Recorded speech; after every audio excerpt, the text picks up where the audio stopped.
ત્વમેવ સર્વમ મમ રંગદેવ. દત્ત ભાગવતનું બિરુદ પામેલ શ્રી રંગ અવધૂત શ્રી વિરચિત શ્રી ગુરુલીલામૃત ગ્રંથ આવાગમનના ફેરામાંથી મુક્ત કરાવે છે. જાણે બ્રહ્મરસાસ્વાદે ભર્યો નર્યો ગ્રંથ સાધ્યંત. આ વરદ અને ઔપાસનિક ગ્રંથને રંગબાળ શ્રી જગદીશાનંદજીએ સરળ અને સંક્ષિપ્ત ગદ્ય લેખન રૂપે વર્ષના દરેક દિવસ માટે એક પેજ તેમ 364 પેજમાં આ શ્રીરંગ બ્રહ્મરસાસ્વાદનું સર્વને રસપાન કરાવ્યું છે. તે ક્રમમાં દરરોજ શ્રવણ કરીએ. દત્તબાવનીના ગાન પછી આ એક પેજનું પઠન કરવું શ્રેયસ્કર છે. સપ્તાહ 23 બુધવાર. અલગજી કહે છે, નિરંજન, શ્રી સદ્ગુરુના અને શાસ્ત્રના વચનના કહેવા પ્રમાણે જપ તપ સાધનને શ્રદ્ધાભાવથી કરતા શું અશક્ય છે? આ સૃષ્ટિમાં સદ્ગુરુ જ દયાનો સાગર છે. તે કરુણાનિધાન છે. એ કરુણાનિધાનને પ્રેમ ભાવથી ભીંજવી દો. એટલો જ પ્રેમ ભાવ દઈને પોતાનામાં જ સમાવી લે છે. કુરવપુરમાં પેલા મૂર્ખપુત્રની માતાને શનિ પ્રદોષના વ્રતથી પ્રસન્ન થઈ.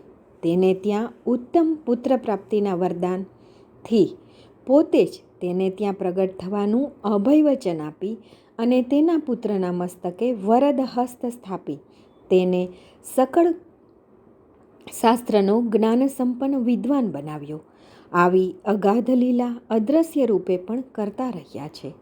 નિરંજન અલગજીને કહે છે કે ગુરુરાય શનિ પ્રદોષના વ્રત કરતા થોડા સમયમાં પેલા અંબા તો મૃત્યુ પામ્યા. પછી તેનું શું થયું? તેને બીજા જન્મમાં તેના કહેવા પ્રમાણે તેનો ક્યાં જન્મ થયો અને તેને કેવો ઉત્તમ પુત્ર થયો? તેની વાત મને આગળ સમજાવો. અલગજી કહે છે કે શ્રદ્ધાભાવથી કરેલું કોઈ પણ કર્મ સંકલ્પ ક્યારેય મિથ્યા જતા નથી. આ જન્મમાં ક્યારેય પૂર્વ પ્રારબ્ધના પાપ કર્મને લીધે ફળ મળતા વિલંબ થાય ને કદાચ ન પણ મળે, પણ અન્ય જન્મમાં શ્રદ્ધા પ્રેમ ભાવથી સમર્પિત થયેલું કર્મ ક્યારેય નિષ્ફળ જતું નથી. પેલા મૂર્ખપુત્રની માતા અંબિકા બીજા જન્મમાં મહારાષ્ટ્રના કારંજા ગામમાં શુક્લ યજુર્વેદની વાજસનેયી શાખાવાળા બ્રાહ્મણ કુળમાં જન્મી. માતા પિતાએ મોટો ઉત્સવ કરી તેનું નામ અંબા રાખ્યું. મા બાપે મોટી થતાં એ જ ગામમાં રહેનાર સારા કુલશીલવાળા માધવ નામના બ્રાહ્મણની સાથે તેનું લગ્ન કર્યું. પૂર્વ સંસ્કારને કારણે તે બંને આરાધનાની સાથે સાથે શનિ પ્રદોષનું વ્રત પણ કરતા હતા. શ્રીપાદે આપેલું વરદાન પૂર્ણ કરવાનો સમય આવતા લીલા માનવનો વેશ ધારણ કરનાર ભક્ત પ્રતિપાળ શ્રીપાદ કૃષ્ણાવેણી જળમાં આસોવદ બારસે હસ્ત નક્ષત્રમાં અદ્રશ્ય થયા. આ તિથિને ગુરુદ્વાદશી નામ આપવામાં આવ્યું છે. આમ જગતની દ્રષ્ટિએ પોતે અદ્રશ્ય થયા, પરંતુ ભક્ત ભાવનાને વશ થઈને પોતે આપેલ વચન સિદ્ધ કરવા તે હાજર થાય છે. માધવ અને અંબાના પ્રેમ સમર્પિત ભક્તિભાવથી પીગળી જઈને 16 વર્ષની અંબાના ઉદરમાં શ્રીપાદ શ્રી વલ્લભે પોતાના અંશરૂપ ગર્ભ ધારણ કર્યો. જે બધાથી અલિપ્ત છે, છતાંય ભગવાન ભક્ત જેનું ધ્યાન કરે તેના પ્રત્યે ભક્તાધીન થઈને તે પ્રમાણે વર્તન કરે છે. શ્રી દત્ત પોતે જ ગર્ભરૂપે પ્રવેશતા અંબાનું મુખારવિંદનું તેજ અતિ ઝગમગવા લાગ્યું. તેને ઉત્તમ દોહદો થવા લાગ્યા. તે બધાને બ્રહ્મજ્ઞાન કહેવા લાગી. માધવે અતિ આનંદ સાથે યથાવિધિ સીમંત સંસ્કાર કર્યા. 9 માસ વીતી ગયા. પછી 10મા માસે પોષ સુદ બીજ ને શનિવારના શુભ દિને શુભ લગ્નમાં અંબાને ત્યાં પુત્રરત્ન અવતર્યો. તે બાળક અતિ તેજસ્વી હતો અને મધુર ઓમ બોલતો હતો. માધવે શાસ્ત્રના વિધિ વિધાન પ્રમાણે જાતકર્મ વિધિ કરી પુત્રમુખ જોયું. બ્રાહ્મણોને દાન દક્ષિણા આપીને તેમનું ગૌરવ કર્યું. જ્યોતિષીઓ પુત્રનું ભવિષ્ય કહેવા લાગ્યા કે આ બાળક આખા જગતમાં સર્વવંદ્ય થશે. જેના પર તેની કૃપા થશે તેને ત્રિવિધ તાપ નડશે નહીં. આ પુણ્યશાળી પૂજ્ય બનીને અવતારી મહાપુરુષ થશે. એ સ્ત્રી પાણી ગ્રહણ કદી કરશે નહીં. એને એકેય પુત્ર થશે નહીં, પણ એ સર્વ પૂજ્ય થશે. તેના શ્રી ચરણોમાં અષ્ટસિદ્ધિ અને નવનિધિ દાસી થઈ તેના ચરણોમાં આળોટશે. ત્રણેય લોકમાં એની કીર્તિ ફેલાશે.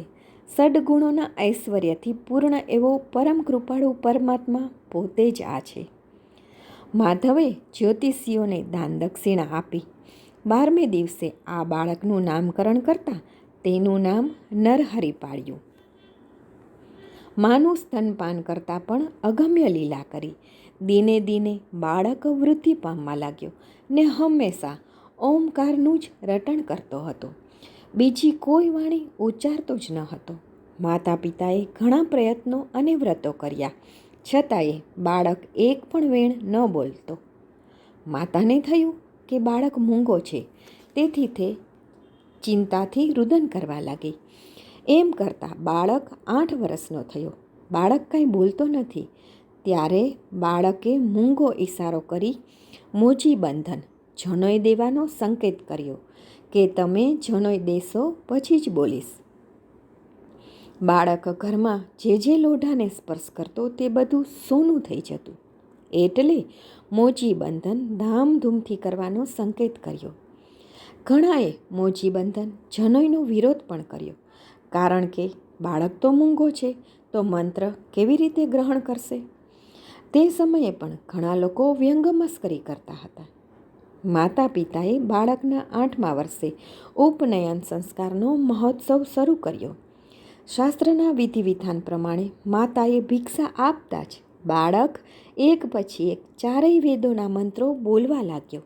સૌ સુણતા દંગ થઈ ગયા. આ શિવાવતારી નરહરિને નમન કરવા લાગ્યા. આપી શિક્ષા ભીખની મિથ્યા નહીં તુજ બોલ, ભિક્ષાસી ભિક્ષુક થઈ ફરું તીર્થ આલોલ. શ્રી ગુરુ લીલામૃત અધ્યાય 66 દોહરો 97. અવધૂત ચિંતન શ્રી ગુરુદેવ દત્ત.